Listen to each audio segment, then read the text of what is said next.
For today's episode, we will cover autism and communication disorders.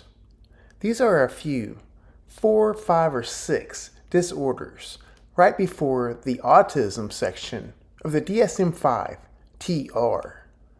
These are heavily involved with speech and language abilities. We will cover the brain regions, connectivity, brainwave patterns, how they are measured, longitudinal studies, and a rare region of interest for the podcast, interventions. I don't love it, but some genetics as well. We will mostly cover this as part of expanding on the autism and speech and language episode from the spring and last week's Decoding the Brain, how reading works in autism and dyslexia. We are kind of piecing this together because this is all in play here as well. Mostly, we are talking about criteria A, the abnormalities in social communication and interaction of the autistic phenotype, criteria A.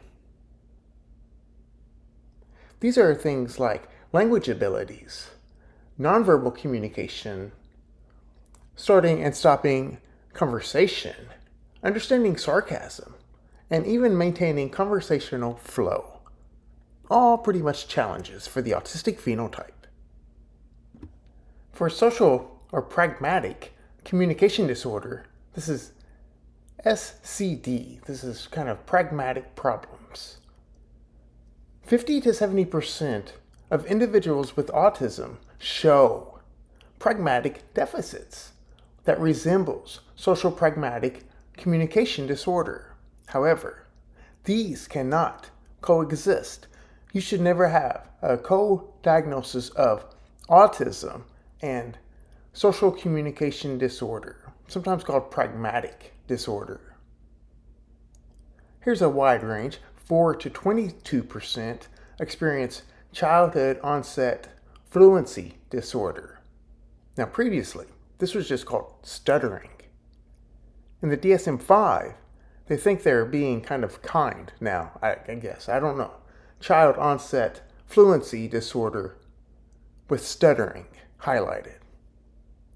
20 to 30% have speech sound disorder, and up to 50% meet criteria for developmental language disorder. So those are the 4. Social communication disorder, or pragmatic, child onset fluency disorder, or stuttering, speech sound disorder, and developmental language disorder. These overlaps stem from disruptions in shared neural circuits, particularly those involved in language processing and motor control and social cognition, modulated by some genetic factors. And here are the 2 that we're going to kind of spend most of the time on. FOXP2, and one you might recognize if you listen to the podcast, as it's been mentioned several different times, and even with Dr. Hannah Stevens. CNTNAP2. These specific comorbidities are crucial for developing targeted interventions that address both the autistic phenotype and these other communication style disorders. So here are some shared neural features, some brain regions involved in pretty much all of these. And they're very popular. If you listen to the podcast, these are very popular. The medial prefrontal cortex, which is one of my favorites. Temporal parietal junction. We've talked about that in several episodes, both of those regions actually. The superior temporal sulcus. Remember that from the Decoding the Brain episode on reading. These 3 are critical for social cognition and a so-called theory of mind, which is kind of incomplete. The ability to understand others' perspectives and intentions are what we basically are talking about. In the autistic phenotype, these regions consistently show hypoactivation during tasks requiring social understanding, such as interpreting facial expressions or conversational context. leading to difficulties in social communication. Some examples for you. When individuals with autism process social cues, fMRI studies reveal reduced activity in the right temporal parietal junction, which is essential for perspective taking. The so-called mirror neuron system. Now, mirror neurons are kind of hit or miss, but I think for this topic it's kind of important to mention. These are located in the inferior frontal gyrus. Remember last week's episode on decoding the brain. This includes Broca, so it's huge for language processing. And also the inferior parietal lobe. This is responsible for imitating actions and understanding others' intentions. So hard stop. I just really want to mention this. The benefit of the autistic phenotype is to be our own person, not to be influenced or caught up or care even about what other people are doing. That is not that bad of a thing.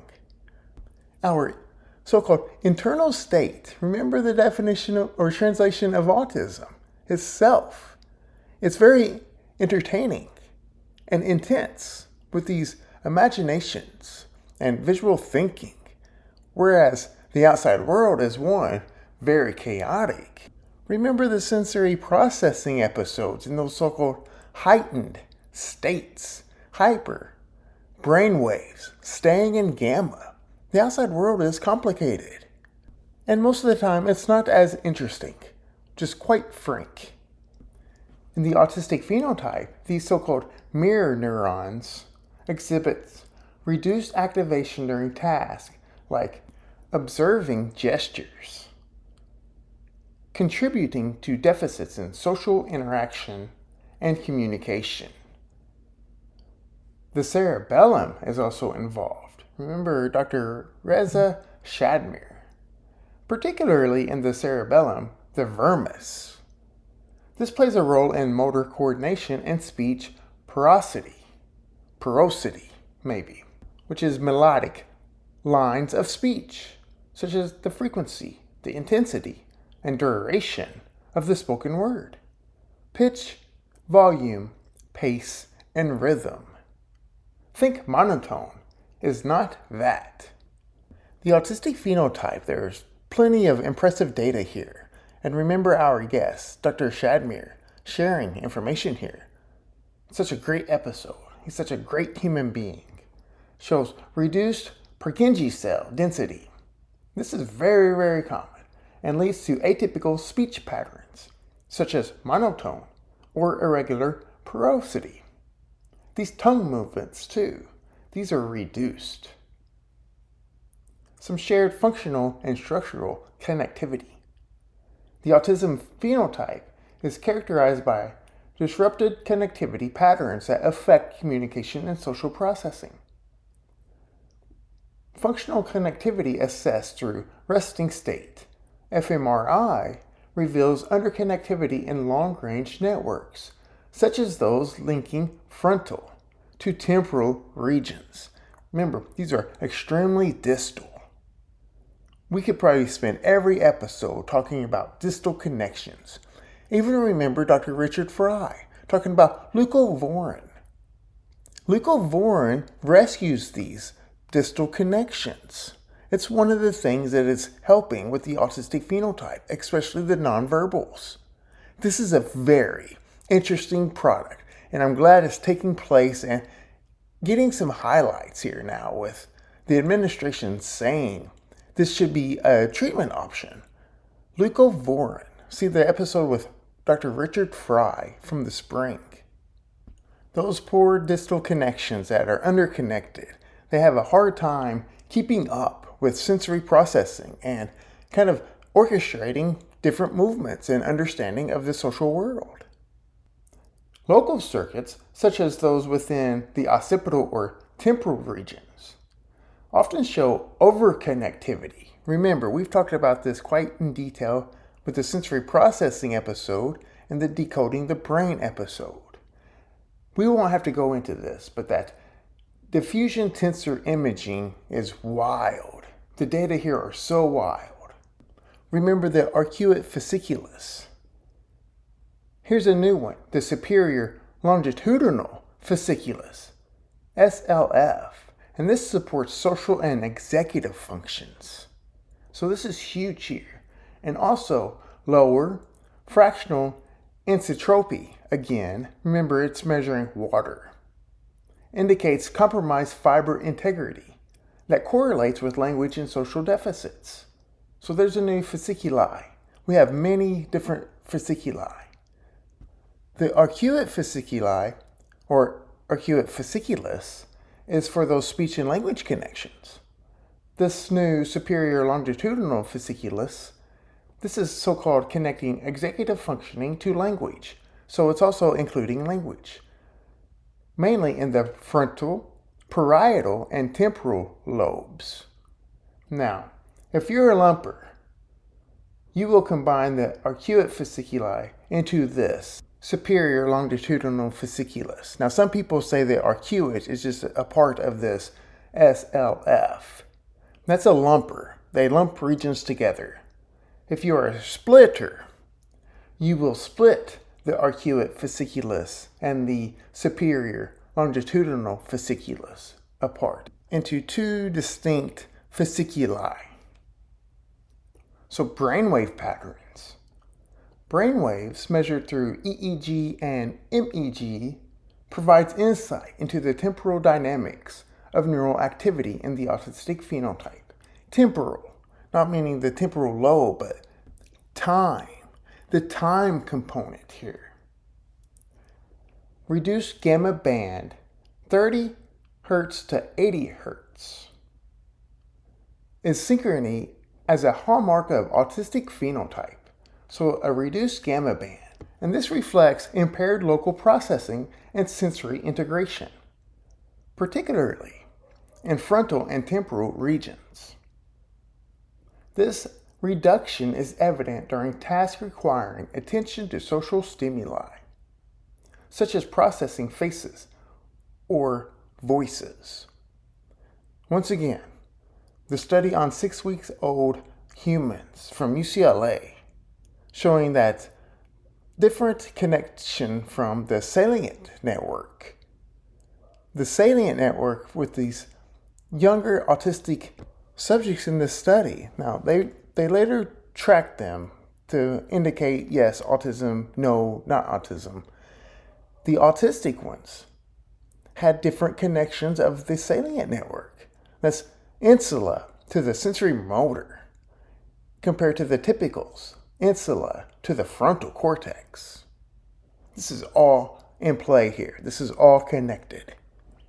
In addition, atypical alpha band, so remember the 8 to 12 Hz, suppression, alpha band suppression, which typically occurs during attentional task, suggests deficits in modulating attention to relevant stimuli. And this contributes to social and communication challenges. However, increased theta band, 4 to 8 Hz, increased theta band power in frontal regions indicates compensatory effort as the brain attempts to overcome processing deficits during complex tasks like language comprehension. So it's trying to rescue itself in these frontal areas, but is having a hard time keeping up. A measurement technique. A range of neural imaging and electrophysiological tools are used to study autism's neural profile. Task-based fMRI indicates regional hypoactivation. For instance here, in the medial prefrontal cortex or that temporal parietal junction, during social and language task, while resting state fMRI quantifies connectivity disruptions in networks like the default mode network. The resting state fMRI is what the UCLA study used on 6-week-old. EEG measures event-related potentials, You might recognize that from the sensory processing part 2 episode. This is such as N400, which is reduced in the autistic phenotype during semantic or pragmatic processing, indicating difficulties with context integration. MEGs provides high temporal resolution to detect abnormal gamma and beta coherence, reflecting abnormal neural synchrony. DTIs quantifies white matter integrity through the FA, diffusion, tensor image. Remember, diffusion is nerd speak for movement. It's measuring water. And the arcuate fasciculus is abnormal here. It's very underconnected. Okay, some genetic contributions. The FOXP2 and CNTNAP2. I don't love it. It's not my role to love it, just convey it. I don't love the genetic stuff though. It seems like a dead end with the autism research. It's very suspicious. It's very, even perhaps nefarious. FOXP2 and CNTNAP2 genes are pivotal though in shaping the neural circuits underlying the autistic phenotype and its comorbid speech and language disorders. So this is why these are kind of a region of interest for us. And this influences language, motor, and social processing. FOXP2 is a transcription factor that regulates genes critical for neural development, particularly in regions like the inferior frontal gyrus, and a favorite of mine, the basal ganglia, and the cerebellum, which are essential for language production and motor coordination. By modulating synaptic plasticity and dendritic growth, FOXP2 ensures the formation of robust neural connections, make it necessary for articulating speech and complex language processing. So, pretty important there. Sounds like a region of interest for us. Mutations in the FOXP2 disrupt articulation in the speech sound disorder and synaptic processing and the delayed language disorder and speech planning and stuttering. In the autistic phenotype, FOXP2 variants contribute to language delays and pragmatic deficits by impairing the inferior frontal gyrus function, which is, of course, a crucial area for both the language production and social communication.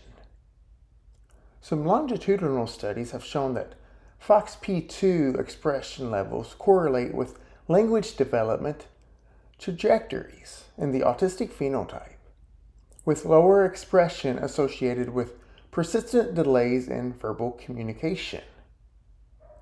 That's shown in a 2013 study from Molecular Autism.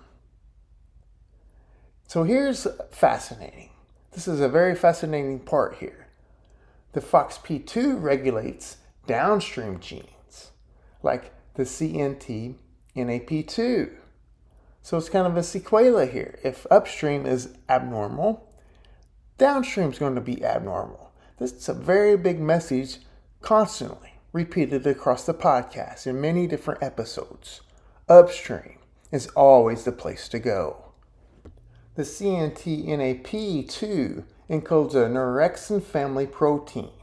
This is involved in cell adhesion and synaptic transmission, with high expression in frontal and temporal cortices, the basal ganglia, and the cerebellum, all regions of critical interest for language and social processing.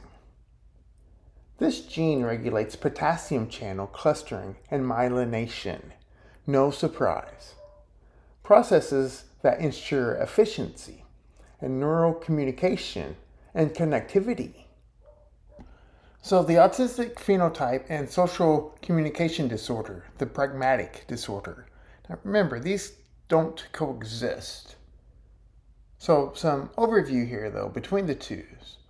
Social communication disorders characterized by difficulties in the social use of language, such as maintaining conversational relevance, interpreting nonverbal cues like eye contact or gestures, or understanding non-literal language, such as metaphors and things. Now, you can see why these aren't really comorbid problems. If you have the things that I just said, and you have the repetitive restricted behaviors, the criteria B, well, you have autism. So there's a chance that you can differentiate between these two and just have the social communication disorder and not have autism. But if you have the autism and you have these conditions, well, you have autism. And it might very well be who is diagnosing you, who is assessing you for the autism. Is it somebody with clinical relevance and training or not? And that's very much a problem here in 2025. So some longitudinal studies here. The longitudinal research provides critical insights into the developmental trajectory of these two situations here, the autistic phenotype and social communication disorder. A 5-year fMRI study by Lombardo et al. In 2015 from Nature Communications, very good journal.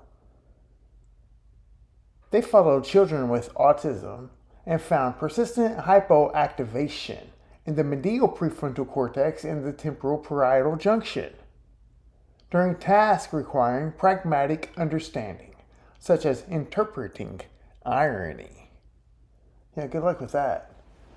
This hypoactivation correlated with social communication disorder like deficits and CNTNAP2 risk Ls, predicting worse social communication outcomes over the time.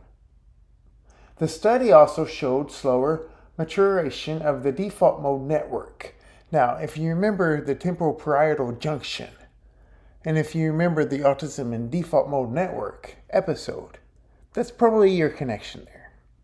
And the study also showed reduced fractional anisotropy in the superior longitudinal fasciculi, and this persisted into adolescence.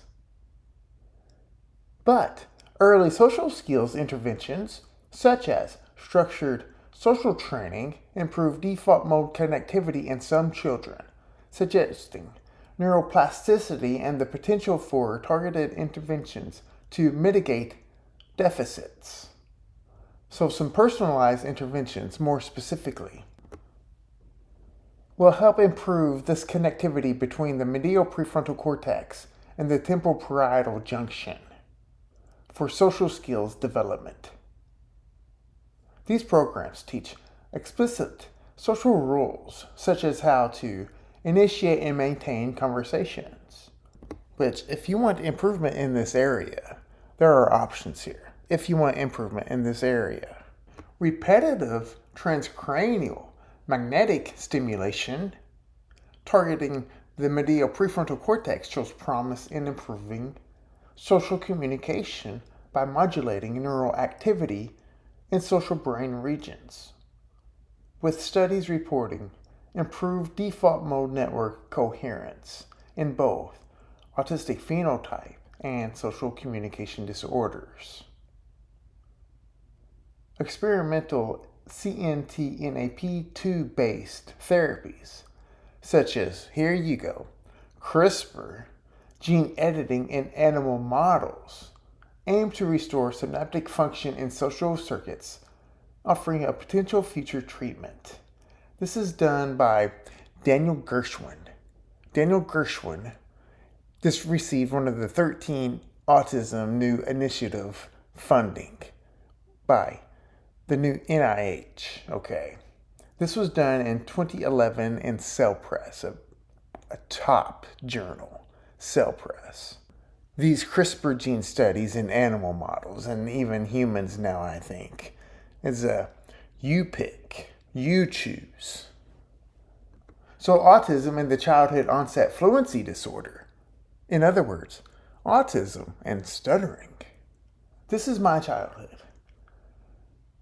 Childhood onset fluency disorder. These are disruptions in speech fluency, such as repetitions, prolongations or blocks. Often I kind of refer to my speech as blockage. I have blockage sometimes. In the podcast, I can just redo it. In real life, I have to just kind of stick with it and hopefully it lands. Stuttering here affects 4 to 22% of the children with autistic phenotype. And this prevalence is significantly higher than the 1% observed in general population. So, what I just said is, if you have autism, it increases your chances, and it will kind of hit 4 to 22% of the children instead of 1% of the children. It's a big thing.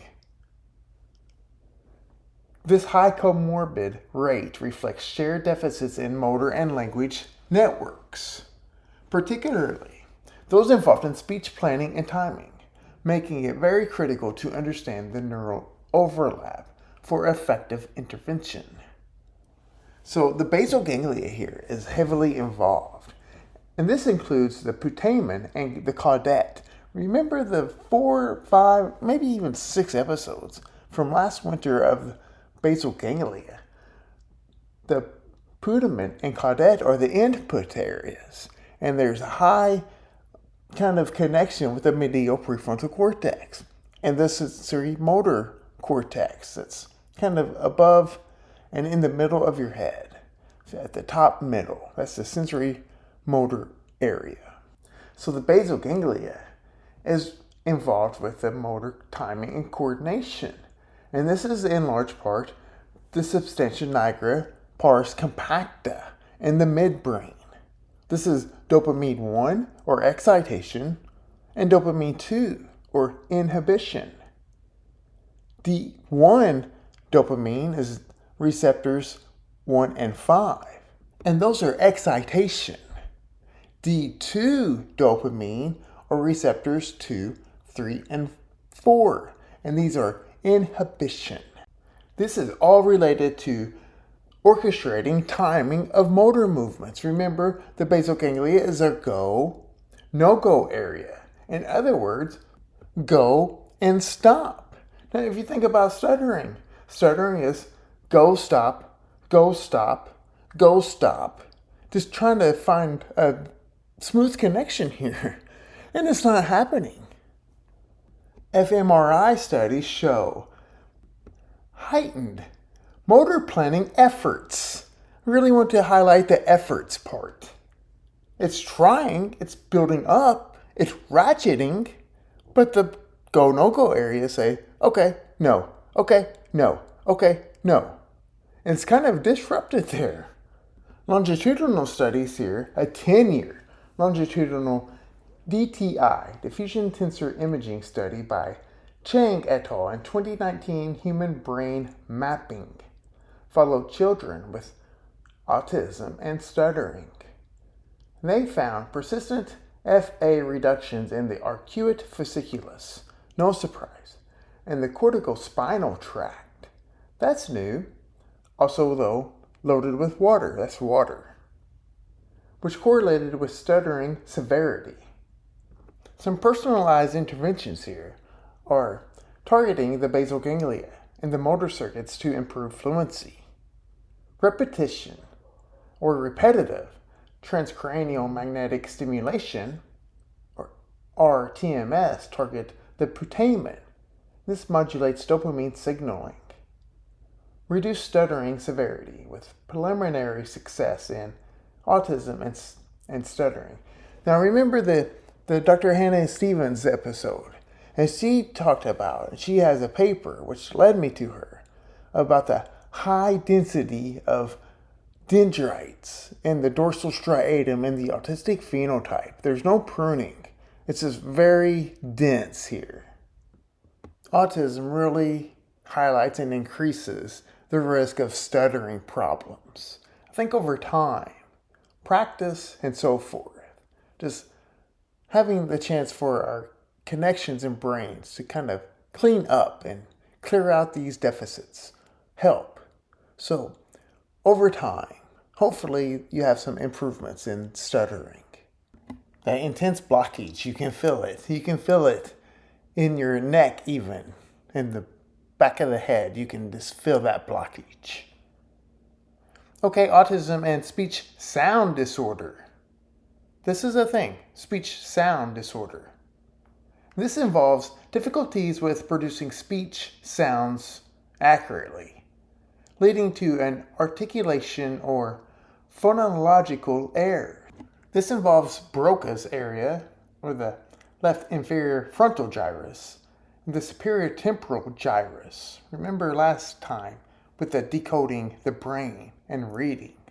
A lot of these brain regions are shared from that episode.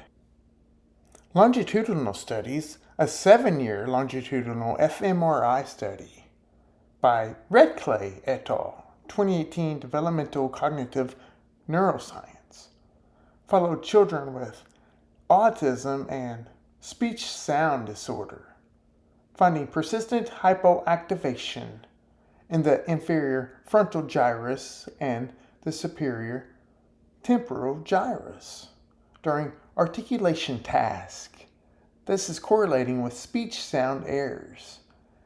Once again, reduced FA in the articulate fasciculus was also observed.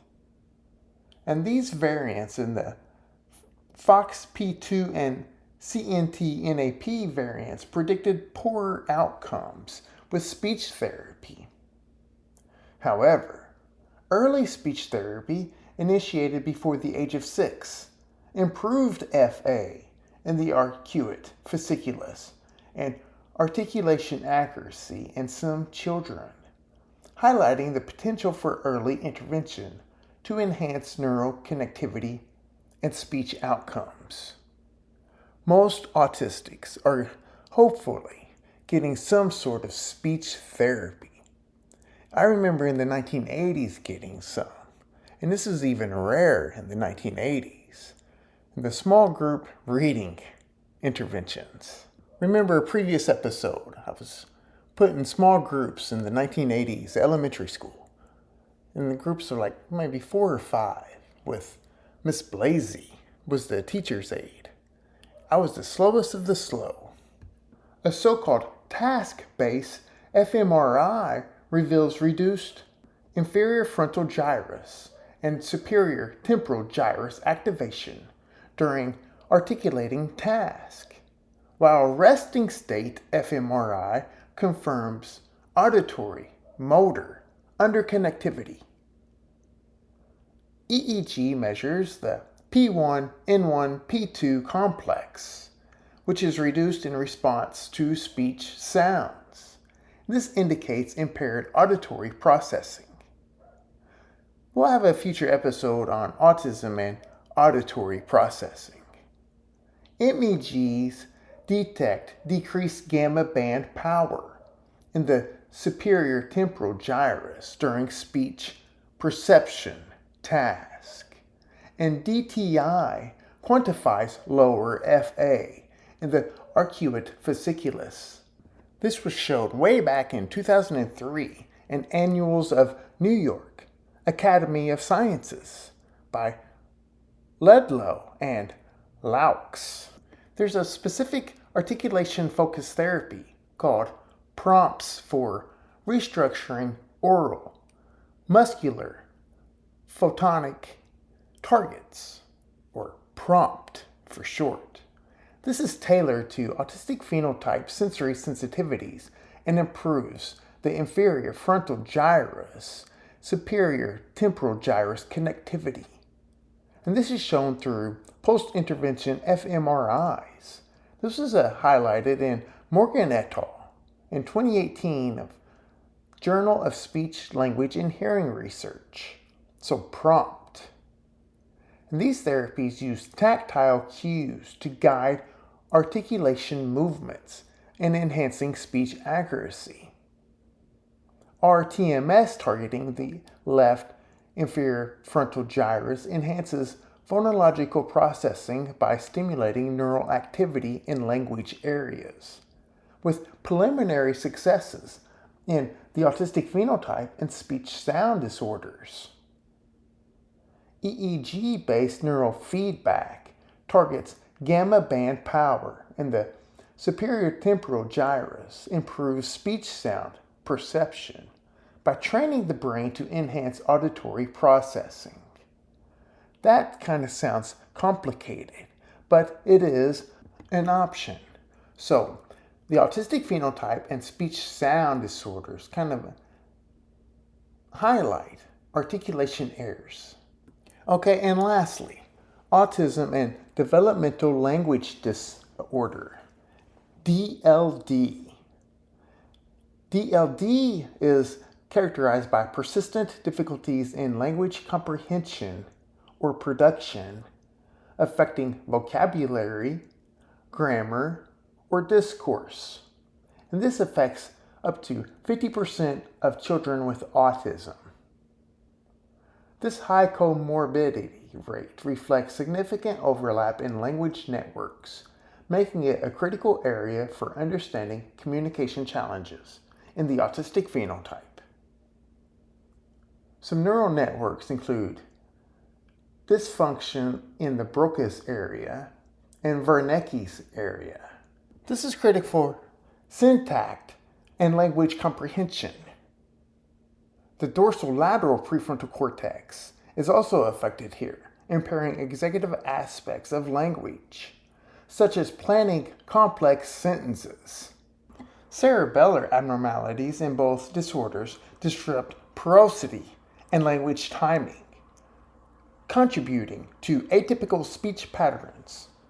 The autistic phenotype's broader sensory and social deficits, involving regions like the medial prefrontal cortex and occipital cortex, accelerate developmental language disorders, language-specific impairments. This creates a more complex communication profile whenever they coexist. Longitudinal studies show a 12-year longitudinal DTI study in the Journal of Neurodevelopmental Disorders. And this followed children with both autism and developmental language disorder, finding persistent FA reductions in the arcuate fasciculus, correlating with severe language delays. CNTNAP2 variants predicted poorer outcomes, with effects persisting into adolescence. Early language therapy, initiated before the age of 5, improved FA in the arcuate fasciculus and language outcomes in some children. It's easy for me to say, and you don't have to hear, that early intervention, especially with speech language, is very beneficial. Earlier, the better. Task-based fMRI reveals reduced inferior frontal gyrus and superior temporal gyrus activation during sentence processing tasks, while resting state fMRI confirms language network underconnectivity. EEG measures delayed N400, so remember, roughly 400 milliseconds, responses during semantic task, indicating comprehension deficits. This is well aligning with the data and coverage of Decoding the Brain, Reading and Autism and Dyslexia episode. This fits the timing. MEG deficits detect reduced gamma band power in the inferior frontal gyrus and the superior temporal gyrus during language task. DTI quantifies lower FA in the arcuate fasciculus, with even more severe reductions in the autistic phenotype plus developmental delayed disorder. So some personalized interventions for these two. Syntax-focused therapies, such as narrative-based interventions, are tailored to the autistic phenotype's sensory and social deficits, improving the IFG, inferior frontal gyrus, and the superior temporal gyrus connectivity, as shown by post-intervention fMRI and 2016 Autism. These therapies focused on building grammatical skills through storytelling, which engages both language and social circuits. RTMS targeting the left Broca area enhances syntactic processing by stimulating neural activity in language areas, with preliminary success in the autistic phenotype and developmental learning disorder comorbid condition. EEG-based neural feedback targeting gamma band power in language areas improves comprehension by training the brain to enhance processing efficiency. This goes in line with that delayed processing in the downstream connections. Earlier, it's heightened, but downstream, that arrival point from point A to point B, there are 5 steps. Those last steps are going to be underconnected and delayed. However, some things are really significant here. Earlier the intervention, the better. And kind of pinpointing which problems are consistent with that autistic phenotype, with that individual. What kind of additional speech-language communication problems is the autistic phenotype having? And remember, earlier intervention, the better. If you're listening to the podcast, listening to the episode, please feel free to leave a review or rating. In podcasting, reviews, ratings, and downloads are huge, and I very much appreciate your feedback. You can contact me on X at RPS47586. We can have discussions about autism. I always appreciate your discussions about autism. You can check out the YouTube channel for all full-length shorts and clip videos. You can email me info.fromthespectrum@gmail.com. And thank you for listening to From the Spectrum podcast.